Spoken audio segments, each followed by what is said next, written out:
بەڕای من مانەوەی ئاوارەکان لە ئێستادا هیچ پاساوێکی نییە، چونکە ئەو دۆخی ڕابردوو لە دۆخی شەڕی ناوخۆی نێوان مەزهبی نێوان پێکاتەکانی عێراق ئێستا کۆتایی پێهاتووە، شەڕی داعشیش بە هەمان شێوە هەر کۆتایی پێهات و ئێستا ناوچە کارە سادباریە سوننەکان هەموو ئاوەدان کراونەتەوانێ، چ ڕوومادی بێت چ مووسڵ بێت چ ناوچەکانی تر بێ. بۆیە حکوومەتی هەرێمی کوردستانە بێ بە نەخشە و پلانێک ینی لەگەڵ حکوومەتی عێراقا هەماهەنگی بکە بۆی ئاوارانە بگەڕنەوە شوێنەکانی خۆیان. یەکەم بارگرانیەکن لەسەر هەرێم، دووەمین بەڕاستی لە تعریبێکی منەظەم ئێستا لە ئارادا هەیە، چونکە بەپێی هەندێک لە ئامارەکان نزیکەی 700,000 یەکەی نیشتەجێبوونیان کڕیوە ئەمانە لە کوردستانە و ئەمانە بە مروری زەمن مەترسین بۆ سەر ئایندە لە هەرێمی کوردستانە، چونکە ئێمە معلومی بەڕێستانە کە ئێمە نە دەوڵەتین نە قەوارەین، ئەوان لە ناو ئێمەدا ناتوێنەوانێ، ئەوان ئەمێننەوانێ و خۆیان ڕێگەخەنەوە و بەداخەوە لە هەرێمی کوردستانیش کۆمەڵە گرفت و کێشە هەیە کە پەیوەندی بە ژماری دانیشتوانەوە هەیە، ژمارەی کورد لە کەمبوونەوەیە. بۆیە ئەبێ حکوومەتی هەرێمی کوردستان کە تاوەکە ئێستا هیچی نەکردو لەو بارەوە و ئەبێ لە ڕووی سیاسی و دیبلۆماسی قەناعەت بە حکوومەتی عێراقی بکە کە هیچ پاساوێک نەماوە بۆ مانەوەی ئاوارەکان و پێویستە بگەڕێنەوە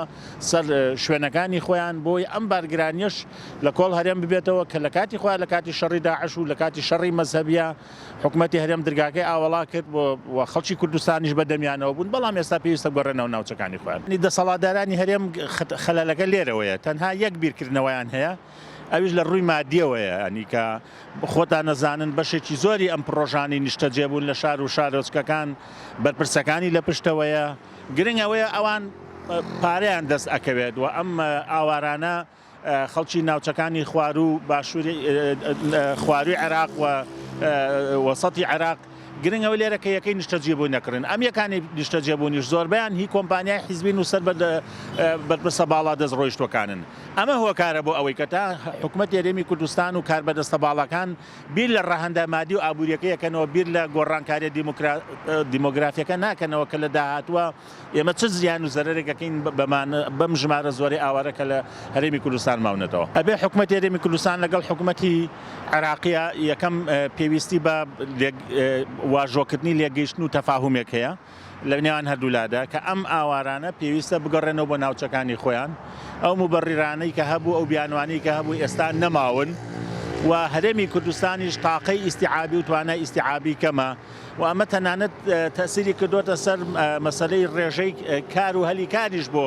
گەنجانی خۆمان کە هەتاوەکۆوان ئەو ژمارە زۆرە لێرە هەبێ گەنجانی خۆمان کاریان دەست ناکەوێ. ئەبێ وەزارەتە پەیوەندیدارەکان، وەزارەتە معنیەکان لە نێوان هەردوولایە لەسەر خەت بن بۆ ئەوەی بەپێی ڕێوشوێنێکی تۆکمە ئەو ئاوارانە بە ڕێز و شکۆوە بگەڕێنەوە سەر شوێنەکانی خوان. خۆی لەسێر ڕۆ حکوومەتی هەرێمی کوردستان سوودی لەمان نەبینیەوە، لە ڕووی مادیەوە کوتم سوودی لێبینیون، لە ڕووی ئەوەی کە وێنەیەکی حکوومەتی هەرێم نیشانداکە لە ڕووی دیموکراسی و لە خۆگرتنی ئاوارەکانەوە. سێمیش بە دڵنیایەوە بەشێکی زۆر لەو ئاوارانە پێناسی باری شارستانی و هەروەها لەبەرەوەی ڕەگەزنامەی عێراقیان هەیە، ئەمانە لە پرۆسەکانی هەڵبژاردننی هەرێمی کوردستانیش و عێراقیشە بەکارهێناون و من خۆم لە بەرپرسی باڵای ئەم هەرێمەم بیستووە کە بەڵێ ئەمانە ساختەکاریان پێکراوە لە کاتی هەڵبژاردنەکاندا.